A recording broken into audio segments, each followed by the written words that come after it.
Hello student, मैं तनी आप सभी का स्वागत करता हूं आपके अपने चैनल इलेक्ट्रिकल रिसर्च एकेडमी के ऑनलाइन पोर्टल पे। जैसा कि आज संडे है तो आज कुछ स्पेशल होगा। स्पेशल इन द सेंस कि एक पेपर हुआ था चंडीगढ़ में इसी 9 अप्रैल को, ठीक है। असिस्टेंट लाइनमैन की हुई थी, जिसमें क्वेश्चन पूछे गए थे। देखो, प्रीवियस ईयर क्वेश्चन और करंट का पेपर देखने में यही अंतर होता है कि करंट का पेपर देखने में ये पता चलता है कि मार्केट में किस टाइप के क्वेश्चन पूछे जा रहे हैं, ठीक है। सबसे बड़ा फ़ायदा यही होता है। हालांकि ये क्वेश्चन प्रीवियस ईयर में भी तुमको मिल जाएंगे और ज़्यादातर मिल जाएंगे, जो कि हम यूपीपीसीएल टीच 2 में सॉल्व करा रहे हैं। अधिकतर क्वेश्चन उसमें से भी उठाए गए हैं, ठीक है। मगर ये होता है कि जब तुम इसको सॉल्व करते हो तो तुमको ये पता चलता है कि अच्छा, करंट में अभी भी इसकी चाल चलन सही है, मतलब अभी भी करंट में इसकी रुतबा बना हुआ है, क्वेश्चन पूछे जा रहे हैं। तो करंट का पेपर लगाने से ये फ़ायदा होता है। या फिर बहुत बार ये होता है कि 1-2 सीट होता है तो आदमी नहीं भरता है, ठीक है। तो अगर एक तरीके से फॉर्म की कॉस्ट ज़्यादा है तो छोड़ सकते हो, मगर 200-400 रुपये की फॉर्म है तो चाहो तो उसको तुम भर कर आराम से उसको देख सकते हो कि अच्छा, करंट में पेपर का लेवल यही चल रहा है, क्वेश्चन यही सब पूछे जा रहे हैं। तो ये फ़ायदा ज़रूर होता है, ठीक है। तो आज हम लोग सॉल्व करने वाले कौन सा लाइनमैन पेपर। अगर बाबू सेशन लगेगा कि सर इंपॉर्टेंट है मेरे लिए, सही बोलिए सर, कुछ क्वेश्चन तो हैं जो कॉन्फिडेंट मेरा बढ़ाने का भी काम कर रहे हैं, तो इसको ज़रूर शेयर करना और लाइक और सब्सक्राइब जरूर कर देना चैनल पे, ठीक है ना। चलो, आज पूरा क्वेश्चन हम लोग देखेंगे, तो फास्ट तरीके से करेंगे मगर पूरी चीज़ों को समझाने का प्रयास भी किया जाएगा, सही है। चलो, पहला क्वेश्चन देखते हैं क्या पूछा है कि आइडियल वोल्टेज शुड है, यानी एक आदर्श वोल्टेज स्रोत के लिए क्या होना चाहिए। यानी उसकी किसकी बात कर रहा है पता है, उसके आंतरिक। देखो, यहाँ पे लिखा नहीं है कि आंतरिक प्रतिरोध की बात हुई, मगर तुम समझ जाओगे कि किसकी बात हो रही है। आइडियल वोल्टेज सोर्स के आंतरिक प्रतिरोध की बात हो रही है। तो हम हमेशा चाहेंगे कि उसका आंतरिक प्रतिरोध कितना हो, 0 हो। क्यों? क्योंकि हमको पता है कि वोल्टेज सोर्स का आंतरिक प्रतिरोध उसके साथ श्रेणी में जुड़ा होता है। तो अगर कुछ न कुछ प्रतिरोध रह जाएगा तो कुछ न कुछ वोल्टेज ड्रॉप उसके प्रतिरोध में भी हो जाएगा, आंतरिक में भी। यानी एक हम बल्ब लगाए हैं 3 वोल्ट की और बैटरी भी लिए हैं 3 वोल्ट की, तो बल्ब पे हमारी 2.5 वोल्ट जाएगी, या उससे 2.5 वोल्ट या 3 वोल्ट से कम ही जाएगी। क्यों? क्योंकि कुछ ना कुछ प्रतिरोध उसका आंतरिक प्रतिरोध भी खाया है वोल्टेज। तो इसलिए हम क्या चाहते हैं कि सर वो कितना हो, जितना 0 रहेगा उतनी अच्छी बात है, ठीक है। तो चाहेंगे क्या हो, 0 हो।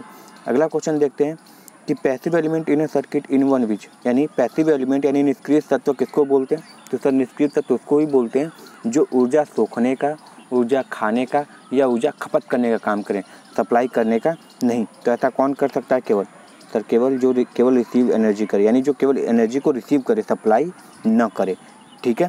चलो, अगला क्वेश्चन देखते हैं क्या पूछा है कि to determine the polarity of voltage drop of a resistor it is necessary, यानी पूछा क्या है कि तुमको ये पता करना है कि जो तुम्हारे प्रतिरोध में वोल्टेज ड्रॉप हुआ है उसका जो जो वोल्टेज ड्रॉप हुआ है उसकी पोलैरिटी क्या है। क्योंकि वोल्टेज ड्रॉप होता है तो बोलते हैं कि अगर पॉजिटिव से धारा निकलती है तो यानी वोल्टेज देने का काम कर रहा है, और पॉजिटिव से वोल्टेज अंदर आती है तो वो वोल्टेज सोखने का काम कर रहा है, ठीक है। तो ये किससे पता चलता है? तो सर ये सबसे इंपॉर्टेंट चीज़ होता है कि उस धारा की दिशा क्या है। धारा की दिशा जैसे होगी उस हिसाब से क्या हो जाएगा, वो करंट की हिसाब से वो वोल्टेज ड्रॉप बताएगा कि अच्छा इसके पोलैरिटी पॉजिटिव से नेगेटिव या नेगेटिव से पॉजिटिव है, सही है। चलो, चौथा क्वेश्चन देखते हैं क्या है, इसको थोड़ा छोटा कर देते हैं। चौथा क्वेश्चन, चलो, चौथा क्वेश्चन क्या पूछ रहा है कि sir a network which contain one or more than one source of EMF. अच्छा, अभी बात की है कि सर जिसमें एक या एक से अधिक सप्लाई करने वाले स्रोत होते हैं उसको एक्टिव सोर्स कहते हैं, ठीक है। अब वो धारा सोर्स हो सकता है, करंट सोर्स हो सकता है, वोल्टेज हो सकता है, जनरेटर हो सकता है, सोलर पैनल हो सकता है, कुछ भी। अगर एक भी जुड़ा है या उससे अधिक भी जुड़ा है तो वो हमेशा क्या कहलाता है, एक्टिव सोर्स कहलाता है या फिर एक्टिव नेटवर्क कहलाता है, ठीक है। अगर ऐसा नहीं कर रहा है, उसमें एक भी अगर कोई ऐसा सोर्स नहीं है तो उसको क्या बोलते हैं सर? तो उसको हम कहने लगते हैं पैसिव एलिमेंट या पैसिव नेटवर्क, ठीक है। तो इसका सही आंसर क्या हो जाएगा हमारा? एक्टिव नेटवर्क सही आंसर हो जाएगा, सही है। चलो, अगला क्वेश्चन देखते हैं कि in a delta connected network one one resistor is open, तो पावर कितना हो जाएगा, ठीक है। यानी इसमें केवल यही बोल रहा है कि अगर डेल्टा कनेक्टेड है उसमें से एक रेसिस्टर ओपन हो जाए, ठीक है। एक रेसिस्टर ओपन हो जाए तो ध्यान से देखना कैसी कहानी है। इसको यहीं पे बनाते हैं तुम्हारे लिए ना, देख लेना इसको, कुछ देखना कैसे बनाने का प्रयास करें। एक ये बना दिए, एक ये बना दिए, एक ये बना दिए, ऐसे कनेक्टेड कर दिए, ठीक है। अगर एक भी खुल जाएगा तो क्या हो जाएगा, इसका भी कोई मतलब नहीं निकल रहा है, तो बचा क्या, केवल हमारा एक प्रतिरोध बचा, ठीक है। तो प्रतिरोध का मान कम होने से पावर भी क्या हो जाएगा, कम हो जाएगा, क्योंकि हमको पता है P बराबर I² R होता है। तो रिड्यूस पावर भी कितना हो जाएगा, क्योंकि सर 1/3 घट गई है तो पावर भी हमारी क्या हो जाएगी सर, 1/3 घट जाएगी, ठीक है। तो क्या हो जाएगा, रिड्यूस 1/3, सही है। इसको याद रखना, 1/3 घट जाएगी, सही है ना। अगर एक भी कोई रजिस्टर हट जाता है तब। दूसरा देखो, the value of domestic value 220 volt है, वो क्या रिप्रेजेंट करता है। अच्छा, जितने भी तुम्हारे देखते होगे कि बल्ब पे लगा हुआ है, फैन पे, कूलर पे, मोबाइल चार्जर पे, सब पे लिखा आता है 230 वोल्ट 50 हर्ट्ज ऐसे करके रेटिंग लिखी आती है। हाँ सर आती है। तो वो जो 230 वोल्ट 220 वोल्ट लिखा होता है वो एक्चुअली होता क्या है, तो सर वो कुछ और नहीं होता है, वो होता है हमारा RMS वैल्यू। क्या होता है वो सर, RMS वैल्यू होता है, सही है। इसको याद रखना, सही है ना। चलो आगे देखते हैं। The RMS value and mean value इस सेम किस में होता है, यानी देखो एक हम ऑफलाइन बैच पढ़ा रहे हैं या फिर जितना पढ़ा चुके हैं उसमें हम एक टेबल लिखवाते हैं। वो टेबल ऐसी टेबल है कि वो तुम्हारे शुरुआत के जितने भी RMS value, average value, triangular wave, square wave, rectangle wave, cosine wave, जवक्रीय वेव, सबके लिए form factor, RMS factor, ripple factor, सबकी वैल्यू वो उस टेबल में केवल एक टेबल, ठीक है। तो इसका सही आंसर क्या हो जाएगा सर, स्क्वायर वेव के लिए सभी बराबर होते हैं, ठीक है। तो स्क्वायर वेव का क्या हो जाएगा, स्क्वायर वेव के लिए RMS मान भी वही होता है, एवरेज मान भी वही होता है, इसलिए फॉर्म फैक्टर बात करो चाहे RMS फैक्टर बात करो, कितने आते हैं, 1 ही आते हैं, ठीक है। इसको याद रखना। चलो अगला क्वेश्चन देखते हैं 8वां, कि ratio of form factor to a sine wave, यानी फॉर्म फैक्टर कितनी वैल्यू होती है। तो सर पहले तो फॉर्म फैक्टर बराबर क्या होता है, RMS बटा एवरेज होता है, और इसका मान जवक्री के लिए बोलना चाहिए था इसको, मगर ऐसा नहीं बोला है, ठीक है, क्योंकि स्क्वायर का भी होता है, फ्रंट का भी होता है, मगर हम ऑप्शन के हिसाब से ये बता सकते हैं कि सर ये साइन वेव की ही बात कर रहे हैं, और फॉर्म फैक्टर हमेशा कितना होता है सर, 1.11 होता है, ठीक है। कितना होता है, 1.11। और पीक फैक्टर की बात करेगा तो सर पीक फैक्टर होता है 1.414, सही है। चलो अगला क्वेश्चन देखते हैं, क्या क्वेश्चन पूछा है। 9वां क्वेश्चन देखो, कि a circuit component that oppose the change in circuit voltage. देखो बहुत बार लोग कंफ्यूज ये होते हैं कि चेंज इन करंट बोलता है तो प्रतिरोध मार के चले आते हैं, ठीक है। हालांकि वो क्वेश्चन नहीं है मगर अंतर बता देते हैं। तो कभी कभी लिखता होता है चेंज इन करंट, तो लोग कहते हैं कि यार करंट का अपोज कौन करता है, तो प्रतिरोध मार के चले आते हैं और 1 नंबर कट जाता है, क्योंकि उसमें ये लिखा होता है चेंज इन करंट, और धारा के परिवर्तन का विरोध इंडक्टर करता है, न कि रेसिस्टर। तो इस क्वेश्चन को ध्यान से पढ़ना। मगर फिलहाल यहाँ पे क्या पूछा है, change in output circuit voltage की बात बोल रहा है। तो हमको एक फार्मूला पता है कि सर एक फार्मूला होता है C बराबर नहीं, E बराबर C dV/dt। तो यहाँ से ऐसे याद रख सकते हो कि dV/dt यानी वोल्टेज चेंज हो रहा है, और इसका विरोध कौन करता है सर, हमारा C कहाँ आया, कैपेसिटर।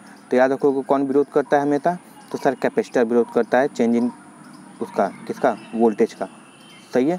तो याद रखोगे चेंज इन वोल्टेज का विरोध कौन करता है, कहाँ गया हमारा, कैपेसिटेंस करता है, सही है। चलो अगला क्वेश्चन करते हैं, the power loss in an electrical circuit can take place. Power loss किस में होता है, तो हमको पता है कि केवल एक ही ऐसा अवयव है जो पावर क्षय कराता है, और वो है प्रतिरोध। इंडक्टर कैपेसिटर में कोई भी पावर फैक्टर क्षय नहीं होता है, क्योंकि हमको पता है P बराबर VI cos phi होता है, और इंडक्टर और कैपेसिटर में पावर फैक्टर क्या होता है, 0 होता है, ठीक है। तो VI कुछ भी वैल्यू है, मगर उसको जब 0 से मल्टीप्लाई करोगे VI cos phi यानी cos phi की वैल्यू 0 रखोगे तो हमेशा 0 ही आएगा, ठीक है। तो केवल प्रतिरोध पावर क्षय कराता है और कोई नहीं, सही है। चलो तो याद रखना, देखो बाबू सेशन पसंद है तो लाइक शेयर सब्सक्राइब जरूर कर देना। और देखो पेपर थोड़ा लेवल ईजी था, ठीक है, यानी चाहो तो 85+ आराम से कर सकते थे, ठीक है। तो एक दिन इसका कट ऑफ भी लेके आएंगे कि कितना कट ऑफ जा सकता है, सही है ना। चलो अगला देखते हैं क्वेश्चन नंबर 11, कि in power factor of an ordinary electric bulb. Ordinary मतलब एक तरीके से GLS लैम्प की बात करें, और हमको पता है कि सर GLS लैम्प का पावर फैक्टर कितना होता है, slightly less than E unity होती है, ठीक है, सही है ना, स्लाइटली लेस देन। अगर, और ये भी ध्यान रखना, अगर स्लाइटली लेस देन यूनिटी नहीं दिया होता तो तुम यूनिटी की तरफ ही भागते, ठीक है ना। याद रखना कि स्लाइटली लेस देन यूनिटी दिया है इसलिए क्योंकि यूनिटी देखो नहीं हो सकती, भले ही हम कहते हैं रेसिस्टिव होता है, पर कुछ न कुछ उसमें इंडक्टर का इफेक्ट आ जाता है, तो स्लाइटली लेस देन यूनिटी होगा और लैगिंग ही होगा, ठीक है। हालांकि अगर स्लाइटली लेस देन नहीं दिया होता तो तुम यूनिटी मानते यूनिटी सही हो जाएगा, मगर फिलहाल के लिए कौन क्या सही है हमारा, ऑप्शन नंबर डी सही है, सही है। चलो अगला क्वेश्चन देखते हैं क्या पूछा है। At resonance power factor of the circuit is taken as. Resonance पे पावर फैक्टर की क्या बात होती है, तो सर रेजोनेंस पे हमारा पता है कि इम्पीडेंस किसके बराबर हो जाता है, रेसिस्टेंस के बराबर हो जाता है, यानी उस सर्किट में केवल रेसिस्टेंस का प्रभाव रहता है, और जहाँ पे भी रेसिस्टेंस होता है वो पावर फैक्टर हमेशा यूनिटी होती है, ठीक है। तो पावर फैक्टर कैसे यूज होगी हमारी, सर यूनिटी हो जाएगी, सही है। चलो अगला क्वेश्चन देखते हैं। The effective value of sinusoidal I am sine omega T. और याद रखना ये ऑफलाइन बैच में भी बार बार बताते हैं कि इफेक्टिव वैल्यू मतलब कुछ और नहीं पूछ रहा है, तुमसे पूछ रहा है आरएमएस वैल्यू बताओ, और हमको पता है आरएमएस वैल्यू बराबर क्या होता है, तो सर बिल्ली का ब्याह होता है ना, तो Vm/√2 होता है, और यही करेंट होगा तो Im/रूट हो जाएगा, √2 हो जाएगा। कहीं दिया है Im/√2, आरएमएस बराबर Vm/√2 होता है, कहाँ गया, नहीं दिया है, अच्छा दिया है option number A, option number A दिया है Im/√2, तो Im/√2 इसका सही आंसर हो जाएगा, सही है। चलो अगला देखते हैं। 14 नंबर क्वेश्चन क्या बोला है कि the normal secondary distribution voltage in our country. जो नॉर्मल सेकेंडरी वोल्टेज डिस्ट्रीब्यूशन होता है हमारे कंट्री में कितना होता है, तो या तो 220 वोल्ट दिया होता है या तो 223 वोल्ट दिया होता है, सभी सही आंसर हो जाएगा, मगर ऐसा नहीं दिया है तो इसका सही आंसर क्या हो जाएगा हमारा, 220 वोल्ट सही आंसर हो जाएगा, सही है। चलो नेक्स्ट क्वेश्चन देखते हैं। चलो अगला देखते हैं क्वेश्चन, देखो फिर वही क्वेश्चन आ गया कि एक 10 milli henry inductor carry the sinusoidal current कितना, 1 मिली एम्पियर है, जो कि 1 एम्पियर है, जो कि आरएमएस है, फ्रिक्वेंसी कितनी 50 है। अच्छा एवरेज पावर पूछा है, हमको पता है सर जी इंडक्टर पावर लॉस नहीं कराता है, कितनी बार बोले आपसे, ना इंडक्टर ना कैपेसिटर, तो ऑप्शन ए मारेंगे ना, हाँ तो ऑप्शन ए मारेंगे, सही आंसर है, कोई दिक्कत नहीं है, सही है। चलो अगला देखते हैं। In balance 3 phase star connected the phase difference between phase voltage and their respective line voltage, ठीक है। तो फेज वोल्टेज और लाइन वोल्टेज के बीच में अब बहुत लोग 180 डिग्री मान के आए होंगे, ठीक है, क्योंकि 120 डिग्री तो रट्टा मारे हैं, ठीक है, मगर ये किसकी बात बोला था, फेज वोल्टेज और लाइन वोल्टेज की बात कर रहा था। एक चीज़ तुमको दिखाना चाहे तो दिखा सकते हैं, ठीक है, इसको ध्यान से देखना, सही है। चलो तो इसका सही आंसर 30 से कैसे आया ये देख लेना, इसको छोटा करते हैं तुमको और छोटा, और यहाँ पे करके दिखाते हैं। देखो ऐसे होता है VL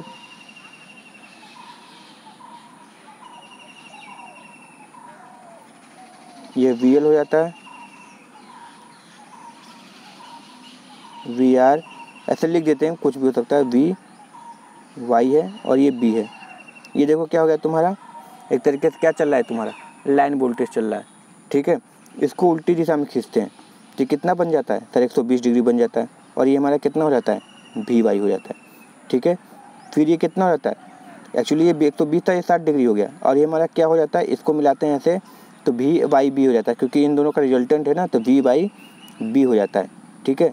तो VYB हो गया, तो अब देख रहे हो ये तुम्हारा लाइन वोल्टेज था, और दो फेजों के बीच में क्या होता है, लाइन वोल्टेज होता है ना, और यहाँ पे केवल एक दिया हुआ था, तो कितना हो जाएगा हमारा, ये फेज वोल्टेज दे दिया है, VB हमारा फेज वोल्टेज है, VR हमारा फेज वोल्टेज है, और ये VY हमारा फेज वोल्टेज है। क्यों, क्योंकि एक ही फेज है, तो एक क्या हो गया हमारा, न्यूट्रल हो गया। तो VY VB VR ये हमारे क्या हैं सर, फेज वोल्टेज है, और VYB क्योंकि देखो इसका पीछे किए थे तो हमारा VY निकला। इसका जब रिजल्टेड निकालें पैरेललोग्राम से वाला प्रयोग करके, तो यहाँ पे सर मैं क्या लिख रहे हैं, लाइन वोल्टेज निकला, तो इसके बीच का कालांतर कितना हो गया, तो निकल के आया 30 डिग्री, तो यहाँ से निकल के आता है। अब बहुत लोग क्या करेंगे, ये वाला 120 डिग्री मार देंगे, जो कि गलत है, सही है। चलो अगला देखते हैं, तो कितना आंसर हो जाएगा हमारा, 30 डिग्री सही आंसर हो जाएगा, सही है। अगला क्वेश्चन देखते हैं कि watt meter instrument which measure, ठीक है। तो वाट मीटर इंस्ट्रूमेंट जो होता है हमेशा एवरेज पावर को मेजर करता है, ठीक है, औसत मान को ही मेजर करता है, ठीक है, वो भी रियल, क्योंकि VI cos फाई वाट में ही दिखाते हैं ना, तो जब वाट में दिखाओगे तो क्या होना चाहिए, रियल पावर होना चाहिए ना, और रियल पावर कौन सा होता है, एवरेज होता है, सही है। चलो अगला ये पूछा है कि minimum number of watt meter needed to measure power in a 3 phase unbalance star connected. Unbalance की बात बोला है जी, तो अनबैलेंस में तो 2 ही वाट मीटर मेथड होता है ना, डेल्टा हो चाहे स्टार हो, अनबैलेंस है तो 2 वाट मीटर का प्रयोग कर सकते हो, कोई दिक्कत नहीं। और वो मिनिमम होता है, चाहो तो 3 भी प्रयोग कर सकते हो, कोई दिक्कत नहीं, 3 भी प्रयोग हो जाएगा, ठीक है। मगर मिनिमम की बात किया तो कम से कम 2 करना ही पड़ेगा, और बैलेंस के लिए कम से कम 1 की आवश्यकता पड़ेगी ही पड़ेगी, ठीक है। चलो अगला देखते हैं। तो अभी तक तो ऐसा क्वेश्चन नहीं मिला कि मतलब पहाड़ दे दिया है। यूनिट ऑफ मैग्नेटिक फ्लक्स बताने की जरूरत नहीं है, वेबर आ जाएगा, ठीक है। तो इसका देखना क्या होता है, वेबर होता है। 1 वेबर बराबर 10⁸ मैक्सवेल होता है, इसको याद रखना। अगला question, MMF is analogous to, मतलब एनालॉगस मतलब ये होता है कि इसका इलेक्ट्रिक सर्किट से तुलना होती है। तो जैसे इलेक्ट्रिक सर्किट में जैसे मैग्नेटिक सर्किट में MMF होता है, तो इलेक्ट्रिक सर्किट में क्या हो गया सर, EMF होगा। EMF की इकाई वोल्ट होती है और उसकी इकाई एम्पियर टर्न होती है, सही है। चलो अगला क्वेश्चन देखते हैं क्या होगा।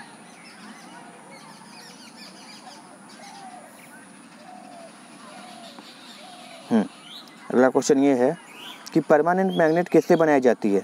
तो जो परमानेंट मैग्नेट है नॉर्मली एलॉय से बनाई जाती है, जैसे अल्निको हो गया, ठीक है, परमियो एलॉय ये सब मिला के बनाई जाती है। तो क्या हो जाएगा हमारा ऑप्शन नंबर ये सही हो जाएगा, सही है। चलो अगला देखते हैं, which part of the magnetic circuit require less milliweber, यानी इनमें से किसमें लीस्ट फ्लक्स की आवश्यकता होगी। तो किसमें आवश्यकता होगी, तो सर कॉइल में होगी। क्यों, क्योंकि सर इसकी जो रिलक्टेंस होती है वो कम होती है, ठीक है। तो जहाँ पर रिलक्टेंस कम होगी वहाँ कम फ्लक्स में भी काम चल जाएगा, और जहाँ पर रिलक्टेंस ज़्यादा होगी वहाँ ज़्यादा फ्लक्स भी लाओगे तो क्या करेगा, उसका लॉस ही करा देगा।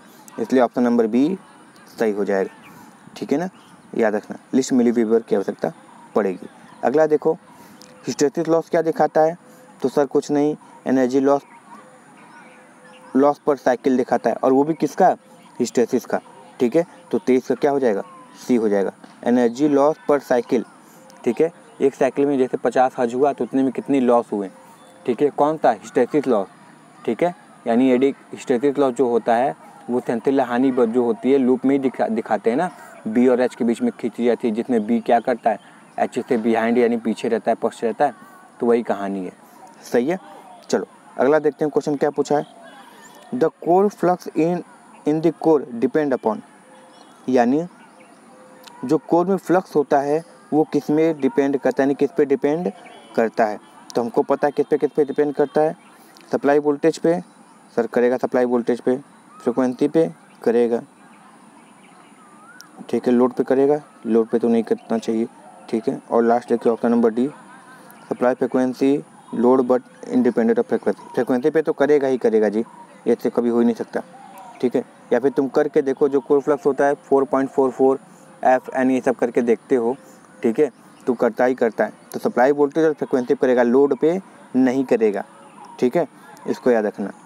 चलो अगला क्वेश्चन देखते हैं क्या होगा, अपने हिसाब से देख लेना किस पे हमको इस पर लगाना है, ठीक है।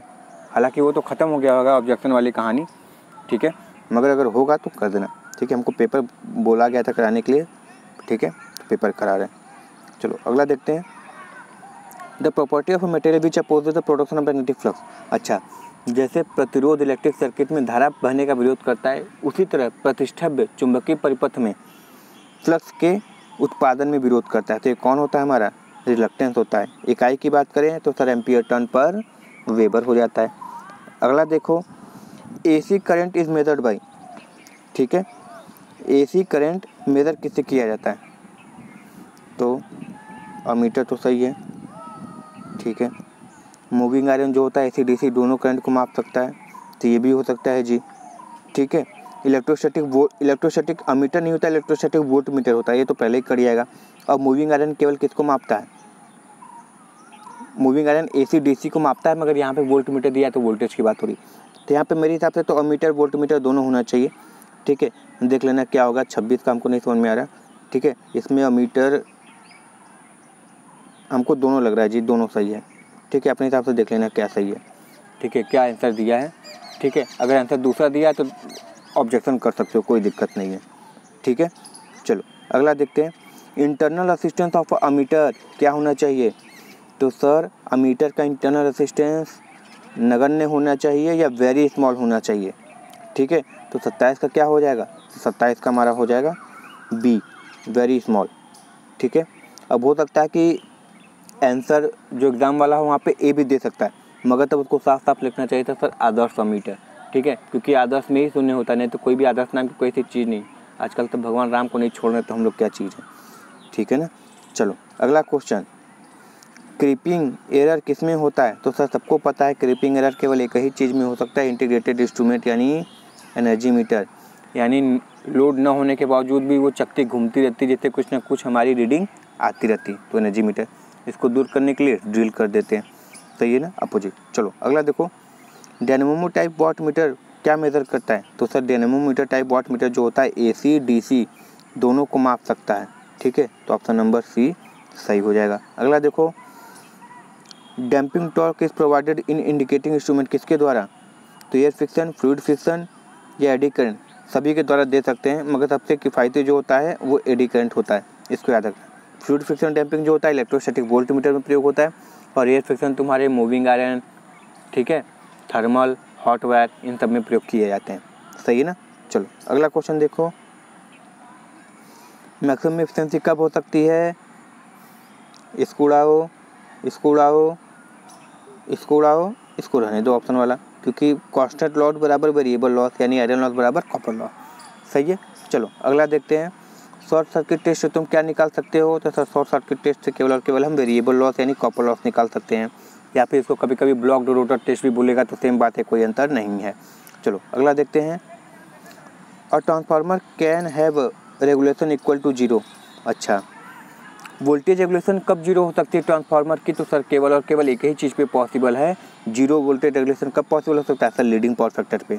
ठीक है, तो लीडिंग पावर फैक्टर पे हमारी वोल्टेज रेगुलेशन जीरो हो सकती है, या फिर निगेटिव हो सकती है, निगेटिव भी हो सकती है। ठीक है, किस पे? लीडिंग पावर फैक्टर पे, तो इसको याद रखना। चलो अगला देखते हैं, ऑटो ट्रांसफार्मर में कितनी वाइंडिंग होती है? तो सर ऑटो ट्रांसफार्मर में केवल एक वाइंडिंग होती है, जो कि प्राइमरी और सेकेंडरी दोनों में कॉमन का काम करता है, इसलिए सर ये कॉपर की बचत करता है। और इसमें जो पावर ट्रांसफ़र होते हैं चुंबकीय और वैद्युतिक दोनों रूप से होते हैं। सही है, इसको याद रखना। अगला देखो, the core of a large transformer किसके बने होते हैं? कोर की बात कर रहा है, तो कोर तो हमारा केवल एक ही होगा, सिलिकॉन स्टील। यानी स्टील में 1 से 3% अगर सिलिकॉन मिला देते हैं तो हम उसको सिलिकॉन स्टील कहने लगते हैं ना, तो क्या हो जाती है? हमारी कोर हो जाती है। और बाबू सेशन पसंद आया तो लाइक शेयर और सब्सक्राइब जरूर कर देना। ठीक है ना। और तुमको जो लगे कि ऑब्जेक्शन करना है या फिर सर ये गलत दिया था आज आगे से गलत नहीं होगा तो उसको सही जरूर कर लेना। चलो, transformer core is limited to, transformer core का लेमिनेशन क्यों करते हैं? तो सर ये बचपन से पढ़ाया जा रहा है, एडी करंट लॉस को कम करने के लिए। ठीक है, और सिलिकॉन क्यों मिलाया जाता है? तो सर हिस्टेरेसिस लॉस कम करने के लिए। चलो अगला देखते हैं, in an ideal transformer the impedance transfer from one side to another side किस पे डिपेंड करता है? ठीक है, तो ये हमारे साथ डिपेंड करता है direct square ratio of turn. यानी देखते हो कभी ये फॉर्मूला ऐसे लिखा होता है, इसको करके बता दें, ऐसे लिखा होता है, ध्यान से देखना।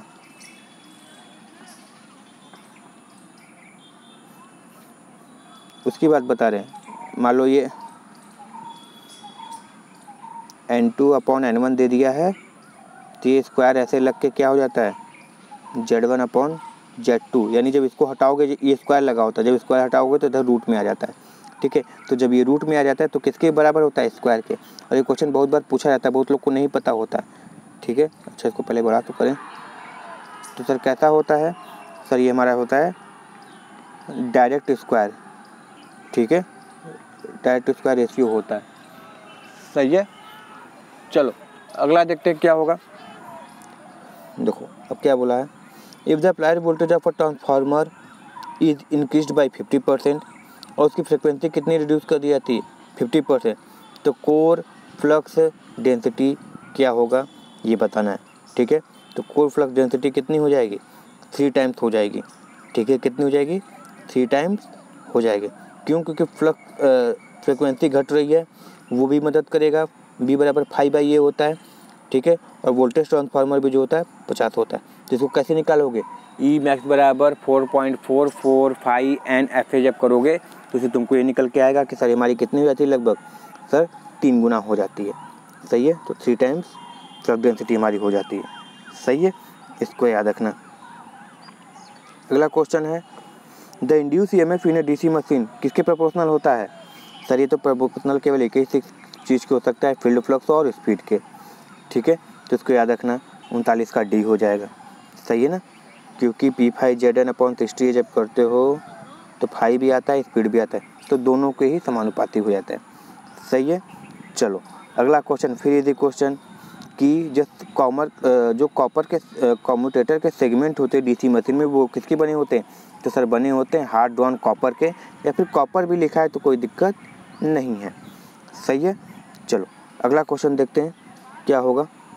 सही है, चलो अगला क्वेश्चन देखते हैं। 40 हो गया ये।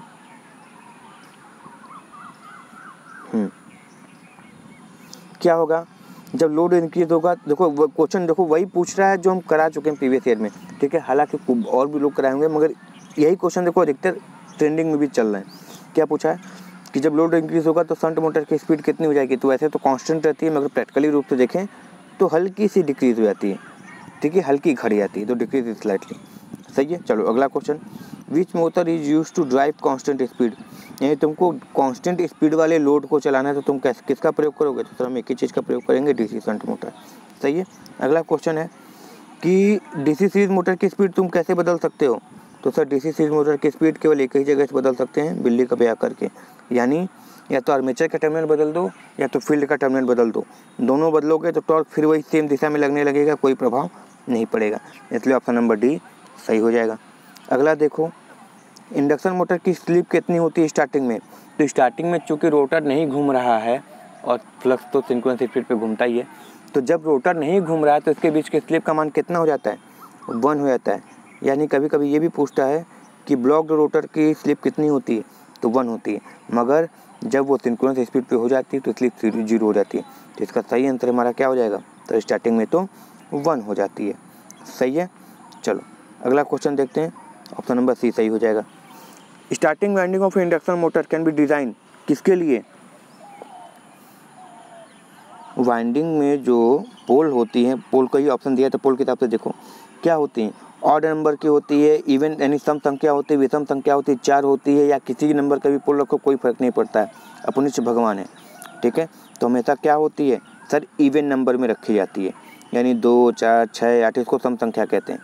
सही है, यही रखी जाती है। अभी स्टेटर पे और रोटर पे 3 नंबर के पोल रखे जाएंगे। अगर स्टेटर पे 4 है तो रोटर पे भी 4 होने चाहिए। चलो अगला क्वेश्चन है, there is no electrical connection between stator and rotor yet power is transfer from stator to rotor, कैसे होगा? अच्छा, हमको पता है स्टेटर से रोटर पे कोई भी इलेक्ट्रिकली कनेक्शन नहीं होता है। वो इंडक्शन मोटर की बात करो या ट्रांसफार्मर की बात करो, ट्रांसफार्मर जाओगे तो प्राइमरी सेकेंडरी हो जाता है। तो जो ये ट्रांसफ़र होता है हमारा पावर, कैसे ट्रांसफ़र होता है? तो सर ये हमारा जो पावर ट्रांसफ़र होता है ये हमारे फ्लक्स बाबा रहते हैं। कौन बाबा? फ्लक्स बाबा की वजह से होता है। ठीक है, चलो अगला देखते हैं क्वेश्चन 47 क्या पूछा है। रोटर ऑफ स्क्वायर का जनरेशन मोटर स्क्यू क्यों किया जाता है? अच्छा, तिरछा क्यों किया जाता है? तो हमिंग कम करने के लिए, या स्मूथ टॉर्क लाने के लिए, या फिर मैग्नेटिक लॉकिंग को कम करने के लिए। तो सबसे इम्पोर्टेंट चीज़ है सर, इसको कभी कभी टीथ लॉकिंग भी बोलते हैं। तो मैग्नेटिक लॉकिंग को कम करने के लिए हम क्या करते हैं, को थोड़ा तिरछा बनाते हैं। ठीक है, स्क्वायर केज को, इसको याद रखना। तो इसको टीथ लॉकिंग भी कहते हैं और मैग्नेटिक लॉकिंग भी कहते हैं, जिसमें क्या होता है रोटर घूम ही नहीं पाता, कोशिश करेगा हमिंग की आवाज़ आएगी मगर घूमेगा ही। सही है, सही है। हमिंग का साउंड आप तुम्हारा ट्रांसफार्मर में होता है, इसमें नहीं होता है। सही है। चलो अगला क्वेश्चन देखो 48,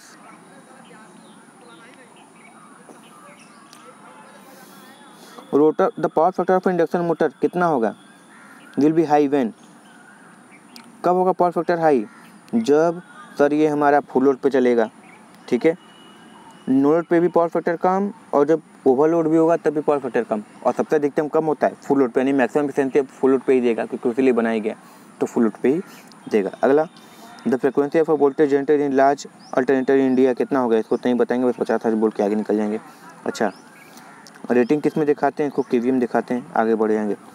synchronous motor non self starting because, क्यों सेल्फ स्टार्टिंग नहीं होता है? क्यों? क्योंकि सर उसका जो होता है स्टार्ट डायरेक्शन होता है इंस्टेंटेनियसली, क्या होता है टॉर्क रिवर्स होता रहता है after half cycle.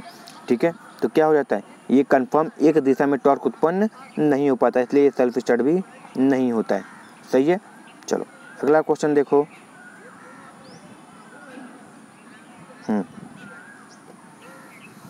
Synchronous motor leading power factor पे और मैकेनिकल लोड उस पर न रहे तब किसकी तरह काम करता है? सर ये बहुत बार बता चुके हैं, अब मत बताइएगा। कंडेंसर की तरह, यानी पावर फैक्टर सुधारने का काम करता है। और इस मोटर का प्रयोग भी केवल इसीलिए करते हैं क्योंकि इसके पास तो अपना कुछ है नहीं स्टार्टिंग टॉर्क, ये दूसरे को क्या संभालेगा।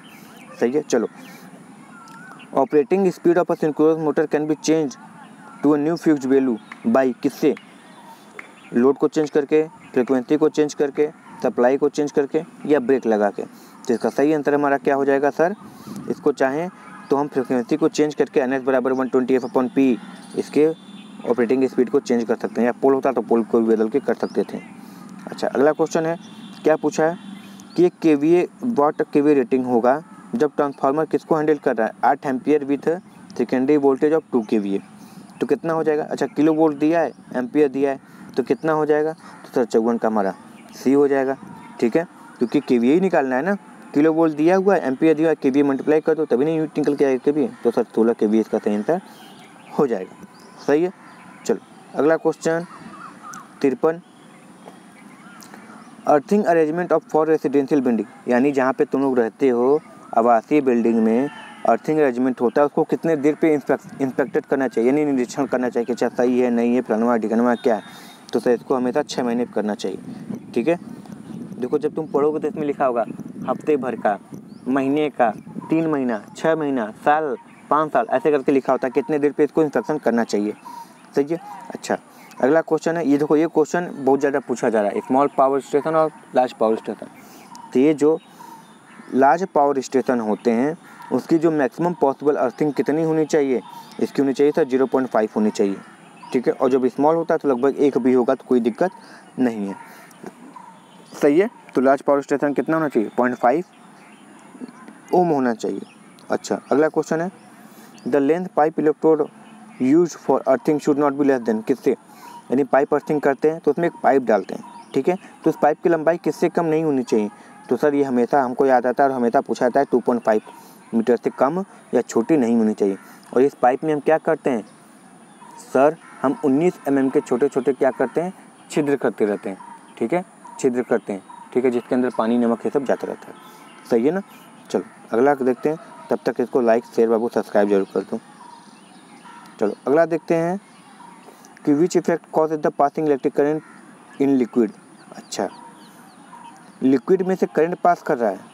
ठीक है, तो इसकी वजह क्या हो सकती है? तो सर इसकी वजह केवल एक ही होती है, रासायनिक प्रभाव, जो कि हम किस में देखते हैं? बैटरी में इलेक्ट्रोलाइट होता है ना, उसमें से भी करंट बहती है। तो पानी में यानी इलेक्ट्रोलाइट की बात हो रही है। सही, तो केमिकल इफेक्ट हो जाएगा। अच्छा, what is the function of fine selector switch in battery charger? अच्छा, फाइन सेलेक्टर स्विच होते हैं बैटरी में, बैटरी चार्जर में, उसका क्या काम होता है? ठीक है, तो उसका काम केवल एक ही होता है कि करंट रेटिंग को सेलेक्ट करना। ठीक है, याद रखना क्वेश्चन क्या पूछा है, फाइन सेलेक्टर स्विच का काम क्या होता है बैटरी चार्जर में? तो एक ही काम होता है, करंट रेटिंग को सेलेक्ट करना है कि अच्छा इसका रेटिंग पे करना है चार्ज या नहीं करना है। क्योंकि जानते हो रेटिंग कम ज़्यादा करने से चार्जिंग की तुम्हारी टाइम कम ज़्यादा लग सकती है। ठीक है, जैसे बहुत बार पढ़े ट्रिकल चार्जिंग क्या करते हैं, लोड का 3 से 5% पे करने लगते हैं। ठीक है, जितने पे नॉर्मली चार्ज होता है उसका 3 से 5% पे करते हैं। तो कैसे कम किए तुम? तो रस्सी थोड़ी लगा, तो इसी नॉब से क्या किए हैं हम? कंट्रोल कर लिए। सही है। चलो अगला देखते हैं, which part of loading electron during electrolysis. Electrolysis में कौन सा इलेक्ट्रोड होता है जो क्या करता है? इलेक्ट्रॉन को छोड़ता है या फिर लूज करता है? तो ये हमारा कौन होता है? तो ये हमारा बी होता है, एनोड। एनोड यानी पॉजिटिव चार्ज। पॉजिटिव चार्ज क्या करता है? इलेक्ट्रॉन छोड़ता है, और जो कैथोड होता है वो क्या करता है? ग्रहण करता है। ठीक है, तो ऑप्शन नंबर एनोड इसका सही आंसर हो जाएगा। सही है, ये बैटरी से क्वेश्चन है, याद रखना। अच्छा, ये क्वेश्चन देखो तुम्हारे उसमें भी पूछा था, क्या बोलते हैं उसको, DRDO में भी पूछा गया था 61 कि फ्यूजिंग फैक्टर क्या होता है? तो सर फ्यूजिंग फैक्टर हमारा होता है 1.4 होता है। ठीक है, 1.4 इसका सही आंसर हो जाएगा। कहीं कहीं 1.2 भी दिया रहेगा तो वो भी सही होगा जी। ठीक है, कहीं कहीं 1.2 भी रहता है तो उसका वो भी सही रहेगा, मगर यहाँ पे 1.4 सही आंसर हो जाएगा। अच्छा, एल साइज के जो सीरीज MCB होते हैं, ये बहुत ट्रेंडिंग क्वेश्चन है जी, तुम्हारे उसमें भी पूछा था, टेक्निकल हेल्पर में भी पूछा है, DMR से बोलना, DRDO में पूछा था और यहाँ पे भी पूछा है। अच्छा, एल सीरीज की जो MCB होती है वो कहाँ प्रयोग की जाती है? तो सर लाइटनिंग सर्किट में प्रयोग की जाती है। ठीक है, और हमारा लाइटनिंग सर्किट यानी गीजर में प्रयोग की जाएगी, ठीक है। और गीजर हमारी क्या है, हीटिंग एलिमेंट, तो हीटिंग एलिमेंट में भी एल प्रकार का प्रयोग किया जाता है, ठीक है, याद रखना। एल प्रकार के सीरीज के जो एमसीबी होते हैं हीटिंग इफेक्ट वाले में अधिकतर प्रयोग किए जाते हैं। चूँकि लाइटनिंग सर्किट यानी गीजर भी क्या हमारे लाइटनिंग सर्किट में आते हैं, तो ये क्या हो जाएगा हमारा गीजर यानी हीटिंग एलिमेंट में यूज़ किए जाते हैं। अगला क्वेश्चन है 63, what is the name of 4 insulated conductor group. तो उसको 4 बोला है यार, 4 को क्या बोलोगे, 4 को क्वाडी बोलोगे ना, क्वाड्रिलेटरल। इसको तो बस नाम के हिसाब से याद करने की होते हैं और कुछ नहीं, सही है। चलो अगला, which is used as a filter material for fixing screw hole on ceiling. अच्छा, किसका बना होता है, तो सर ये हमारा बना होता है किसका, पीवीसी का बना होता है, ठीक है, याद रखना किसका बना होता है, पीवीसी का बना होता है, ठीक है। जैसे किसको क्या बोलते हैं, गुल्ली बोलते हो, गुल्ली सीलिंग फिल्म ये सब जब डालते हो, गुल्ली डालते हो छेद करके फिर उसमें स्क्रू फंसाते हो ना, तो किसके बने होते हैं, सर पीवीसी के बने होते हैं, सही है। चलो अगला है, ईएलसीबी का पहले फुल फॉर्म क्या होता है, तो सर अर्थ लीकेज सर्किट ब्रेकर होता है। इसका काम क्या होता है, तो सर इसका काम क्या होता है, जो रेसिडुअल सर्किट ब्रेकर होते हैं यानी जो अवांछित करंट या फिर जो लीकेज करंट होती है, ठीक है, उसको क्या करता है, देख रेख में रखता है अपने। तो रेसिडुअल जो करंट होते हैं या फिर कभी कभी लीकेज करंट भी बोल देगा तो गलत नहीं है, ठीक है, उसको देखने का काम करता है। इसी तरह एक और सर्किट ब्रेकर आता है RCCB, residual current circuit breaker, उसका भी लगभग यही काम होता है, सही है। तो याद रखना रेसिडुअल करंट को मॉनिटर करना। अगला क्वेश्चन देखो, ये हमको थोड़ा लोचा भरा लगा, इसका हमारा आंसर ए आ रहा है, ठीक है। हो सकता है इसमें कोई दूसरा दिया हो तो नहीं बता सकते कि ट्रिपिंग करंट कितनी होगी, ठीक है। इसकी ट्रिपिंग करंट अगर 30 एम्पियर है तो लोड इम्पीडेंस कितना होगा। तो देखो क्या कह रहे हैं, हमको पता है कि ईएलसीबी यानी अर्थ लीकेज सर्किट ब्रेकर की बात बोला है, तो कितना होता है सर, 1/5000 होता है ना, 1/5000 होता है, सही है। 1/5000 होता है, नहीं 1/5000 मिली एम्पियर होता है, और ये 30 मिली एम्पियर दिया है, तो इसको अगर 30 से भाग दोगे, 30 मिली एम्पियर, ठीक है, तो इसको भाग देने पे हमारा लगभग आ रहा था 166 ओम आ रहा था, ठीक है। अब ये इसका कितना दिया देख लेना तुम, ठीक है, मेरा 166 ही आ रहा है। चलो अगला देखते हैं, हाँ ये तो फेवरेट है जी, टेम्प्रोरी इंस्टॉलेशन करना है, टेम्प्रोरी करना है यानी काम पड़ने के बाद उखाड़ के फेंक देना है, तो क्लिट वायरिंग लगाओ, कोई दिक्कत नहीं है, ठीक है, क्लिट वायरिंग लगाओ। ईसीसी का फुल फॉर्म क्या होता है, तो सर ईसीसी का फुल फॉर्म होता है अर्थ कंटिन्यूटी कंडक्टर, ये बहुत बार पूछा था, ईसीसी का फुल फॉर्म अर्थ कंटिन्यूटी कंडक्टर, सही आंसर हो जाएगा। अगला क्वेश्चन है, which type of lamp holder is used for the lamp above 300 वाट। अच्छा, इसके लिए तब गोलियत स्क्रू होल्डर का प्रयोग करते हैं, एडिशन तो 300 वाट से कम के लिए होता है, ठीक है, तो इसका 69 का बी सही आंसर हो जाएगा, ठीक है, गोलियत स्क्रू का प्रयोग करते हैं। ये सब होल्डर के प्रकार होते हैं।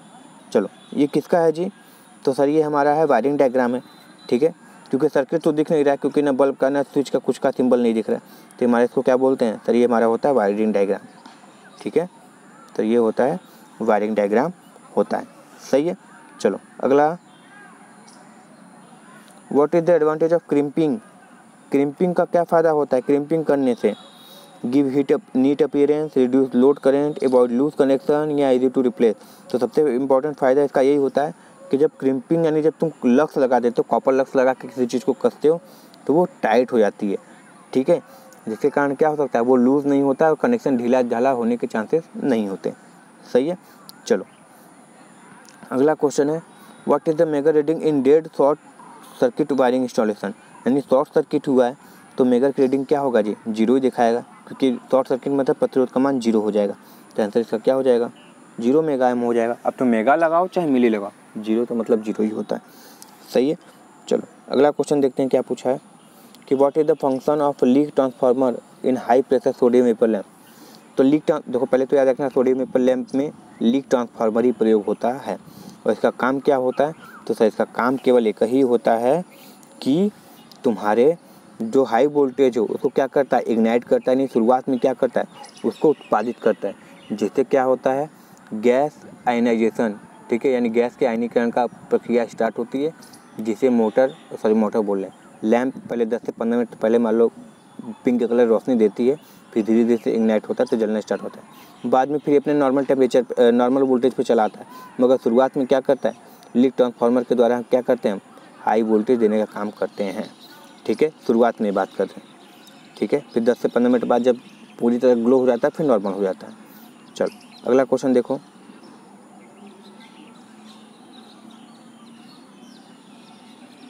अगला क्वेश्चन है which term refer the flow of light into a plane surface.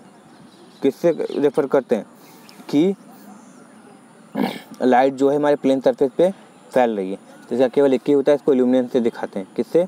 Illuminance से दिखाते हैं। ठीक है, इल्यूमिनेंस से दिखाते हैं। जो क्वेश्चन इजी है मगर आना चाहिए। ठीक है ना, बहुत आसान क्वेश्चन पूछे गए। चलो अगला क्वेश्चन देखते हैं क्या पूछा है। 75 which type of lighting fitting design has free from glare, यानी चमक से दूर रहना है, तो चमक से दूर रहने के लिए हम किसका प्रयोग करते हैं, तो सर केवल एक ही है हमारा, जिसको क्या बोलते हैं, सेमी इनडायरेक्ट लाइटिंग। ठीक है, यानी केवल चमक से दूर रहे और लाइटिंग भी अच्छी खासी मिले तो सेमी इनडायरेक्ट। और डेकोरेशन में क्या प्रयोग करते हैं, इनडायरेक्ट लाइटिंग का प्रयोग करते हैं। ठीक है, और तुमको एकदम तगड़ी लाइट चाहिए भले ही चमके तो उसके लिए डायरेक्ट लाइटिंग का प्रयोग करते हैं। सही है, इसको याद रखना। अगला देखो which device provide ignition voltage act as a choke in high pressure sodium vapour lamp. तो आ गया फिर वही कहानी, कौन सा, लीक ट्रांसफार्मर का प्रयोग करेंगे। ठीक है, अभी पहले बताएं तो लीक ट्रांसफार्मर ही होगा। अगला question which material use to make control spring. तो कंट्रोल स्प्रिंग केवल एक ही से बनता है, फॉस्फोरस ब्राउन्स। क्यों होता है, क्योंकि सर इसकी रेसिस्टिविटी ज़्यादा होती है। ठीक है, सॉरी रेसिस्टिविटी कम होती है, जिससे अंदर लॉस नहीं कराता है। ठीक है, थोड़ी क्या होता है, टूटने उटने में कम खर्चा होता है, तो इसलिए इसको हेयर स्प्रिंग भी बोलते हैं। हेयर मतलब बाल कमानी, क्योंकि बाल के साइज का होता है। सही है, चलो अगला देखते हैं। Source of measuring error caused by the effect of magnetic field. अच्छा, तुम किसी चीज़ को मेजर कर रहे हैं और उसमें क्या हो रहा है, चुंबकीय क्षेत्र के कारण त्रुटि आ रही है, तो कैसी एरर है, तो सर ये हमारी एरर हो जाती है इन्फ्लुएंस एरर, यानी किसी के प्रभाव में आने के कारण क्या होता है, जब त्रुटि होती है तो उसको इन्फ्लुएंस एरर बोलते हैं। ह्यूमन एरर हमारे द्वारा होगा, यानी लेने में गलती कर दिए, कनेक्शन करने में गलती कर दिए तो हमारी एरर। डिवाइस एरर मतलब डिवाइस एरर का मतलब नीडल होनी चाहिए थी 0 पे, मगर है क्या 0 से थोड़ी ज़्यादा है, तो ये डिवाइस एरर में आ जाती है। तो ये चलो अगला देखते हो क्या पूछो है। Type of energy meter work with neutral connection. ऐसा कौन सा एनर्जी मीटर है जो न्यूट्रल कनेक्शन के साथ कार्य करता है, तो सर ये हमारा कौन सा होता है, सिंगल फेज होता है ना। सिंगल फेज में एक न्यूट्रल की आवश्यकता पड़ेगी कि नहीं, सर पड़ती है। और एनर्जी मीटर की बात ही छोड़ दो, एक फेज न्यूट्रल अंदर जाता है, फिर एक फेज न्यूट्रल बाहर निकलता है, इसलिए बोला जाता है कि ये जो तुम्हारे होते हैं एनर्जी मीटर में 4 टर्मिनल वाले स्लॉट बने होते हैं। सही है, चलो अगला देखते हैं। Parameter responsible for loading effect on measuring instrument. किसके लिए पैरामीटर, किसके लिए रिस्पॉन्सिबल है लोडिंग इफेक्ट में, तो सर ये हमारे रिस्पॉन्सिबल होते हैं हमेशा लो सेंसिटिविटी के लिए, यानी कम संवेदनशीलता के लिए पैरामीटर रिस्पॉन्सिबल होते हैं। ठीक है, लोडिंग इफेक्ट पे, इसको याद रखना चाहिए। चलो अगला बोलो कि एब्सोल्यूट इंस्ट्रूमेंट इनमें से कौन सा है, तो सर एब्सोल्यूट इंस्ट्रूमेंट केवल और केवल एक ही है, जिसको हम लोग गैल्वेनोमीटर बोलते हैं। और यहाँ पर टेंजेंट लिख दिया तो कोई दिक्कत नहीं है, टेंजेंट गैल्वेनोमीटर बोलेंगे। सर जैसा आप बोलोगे वैसा बोलेंगे। ठीक है, इसका सही आंसर क्या हो जाएगा सर, टेंजेंट गैल्वेनोमीटर हो जाएगा। सही है, चलो अगला देखते हैं। Which force produce moment of pointer in an indicating instrument, यानी इनमें से कौन सा ऐसा फोर्स है जो पहला इंडिकेशन का पॉइंटर का नहीं हिलाने का, यानी शुरुआत में 0 पड़ा हुआ था तो पहला जो डिफ्लेक्शन होगा वो किसके कारण होता है, तो सर केवल एक ही कारण होगा, डिफ्लेक्टिंग टॉर्क होगा। ठीक है, पहले डिफ्लेक्टिंग टॉर्क होता है, फिर कंट्रोलिंग टॉर्क आता है, फिर डंपिंग टॉर्क आता है, याद रखना। और अच्छे इंस्ट्रूमेंट के लिए कंट्रोलिंग और डिफ्लेक्टिंग दोनों बराबर होने चाहिए। सही है ना, तो डिफ्लेक्टिंग पहले आता है, फिर तुम्हारा कंट्रोलिंग आएगा, फिर तुम्हारा डैम्पिंग आएगा। सही है, चलो अगला देखते हैं कि calculate the value of shunt resistance required to measure the 10 milli ampere with 1 milli ampere meter. चलो यहाँ पर देखो क्वेश्चन गलत दिया हुआ था, इसको दिखाते हैं क्या गलत हुआ था। इसको देखो, हमको पता है कि शंटिंग प्रतिरोध निकालने का फॉर्मूला होता है RSH बराबर RM अपॉन M-1। M की वैल्यू क्या होती है, दिया कितने पे करना था और कितना दिया गया उसका अनुपात। तो ये 2 तो दिया हुआ है, कोई दिक्कत नहीं है, 1 भी पता है, मगर यहाँ पे RM का मान नहीं दिया है, ठीक है। अच्छा चलो, तुम RM का मान नहीं दिए तो कम से कम तुमको VM का मान देना चाहिए था, तुम वो भी नहीं दियो, तो मेरे लिए ये क्वेश्चन क्या है, गलत है, ठीक है। तो इसको ऑब्जेक्शन में पक्का डालना, फ्री का नंबर मिलेगा, नहीं तो कट जाएगा, सही है ना। चलो अगला question, type of AC single motor जो फूड मिक्सचर में प्रयोग होता है, जो सिलाई मशीन में प्रयोग होता है, जो वैक्यूम क्लीनर में प्रयोग होता है और जो डीसी पे भी चल सकता है। तो सर केवल और केवल एक ही यूनिवर्सल मोटर होता है, सही है। चलो अगला question, what is the function of stirrer motor in microwave oven, ठीक है। अच्छा इसका काम क्या होता है स्टीरर मोटर का, तो सर स्टीरर मोटर का केवल एक ही काम होता है, ये क्या करता है, जैसे तुम खाना रखते हो ना, तो खाने को घुमाता रहता है कि वो हर जगह से क्या हो, इक्वली गर्म हो, यानी इक्वली क्या हो, वो माइक्रोवेव को ऑब्जॉर्व करे और गर्म हो, ठीक है। तो यही काम होता है। और देखो रिवॉल्व लिखा भी था, तो यही सही आंसर होता है, क्योंकि मोटर काम ही क्या होता है, घूर्णन कराना होता है, ठीक है, और हर जगह से बराबर गर्म हो, इसलिए सही है ना। चलो अगला, the property of material enable for formation of permanent deformation without fracture, ठीक है। तो विदाउट फ्रैक्चर जो परमानेंट डिफॉर्मेशन हो जाए, यानी एक बार चाहो तो तुम उसको दोबारा करके कर सकते हो। तो ये देखो, ब्रिटलनेस मतलब भंगुरता होता है, डक्टिलिटी मतलब तुम कितना उसको खींच सकते हो, ठीक है, जितना देर तुम खींच के लंबा बना सकते हो उसको डक्टिलिटी बोलते हैं। इलास्टिसिटी मतलब प्रायस्थता होता है, तो ये प्लास्टिसिटी है।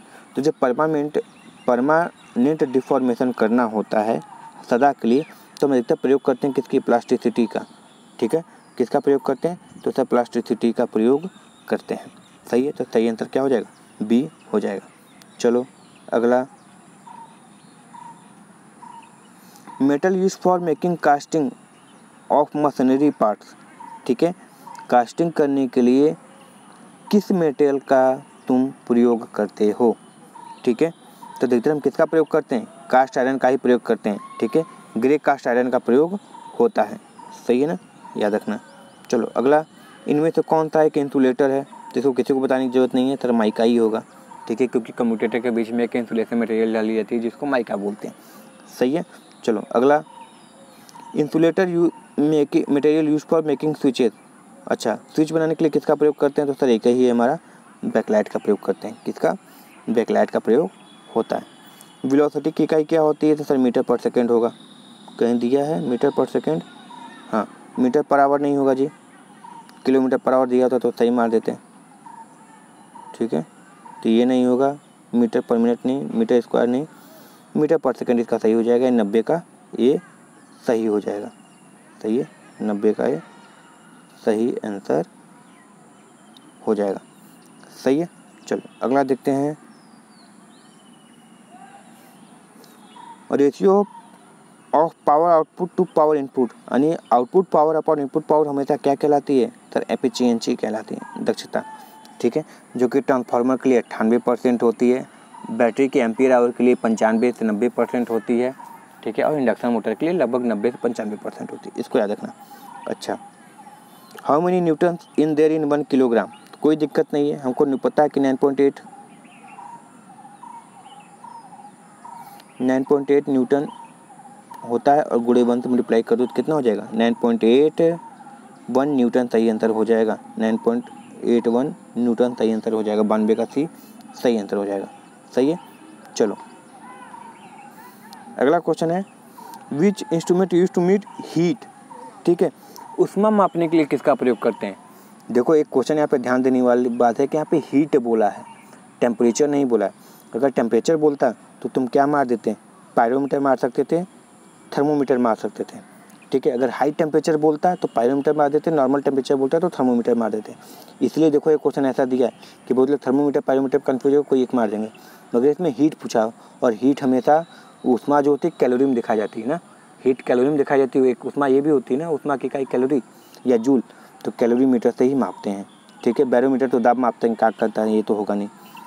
चलो अगला देखते हैं, find the area of circle whose diameter is 50 centimetre, ये तो बताएंगे नहीं, रेफरेंस कर लेना जी, फार्मूला लगा देना पाई आर स्क्वायर, और याद रखना ये डायमीटर दिया है तो रेडियस क्या हो जाएगा 25, तो पाई आर स्क्वायर रख देना, आंसर आ जाएगा, ठीक है। इसको हम सॉल्व नहीं करेंगे। सही है। चलो अगला, ratio of stress upon two strain. Stress upon strain क्या होता है हमेशा, सर हमारा निकल के आता है यंग मॉडुलस, ठीक है, यंग मॉडुलस निकल के आता है, ठीक है। स्ट्रेस क्या होता, स्ट्रेन क्या होता है sir, del L upon L होता है, इसको याद रखना, ठीक है। ये सब चीज़ें पूछी जाती हैं। पॉइसन्स रेशियो क्या होता है, लेटरल डिस्प्लेसमेंट यानी del D upon del L upon L, ऐसे करके क्वेश्चन पूछे जाते हैं, सबको याद रखना। चलो, what is the colour of a metal piece when heated to 250 degree Celsius पे। अच्छा, जब किसी को 250 डिग्री सेल्सियस पे जब तुम गर्म करते हो तो कैसा कलर बन जाता है, तो सर वो हमारे ब्राउन कलर का हो जाता है।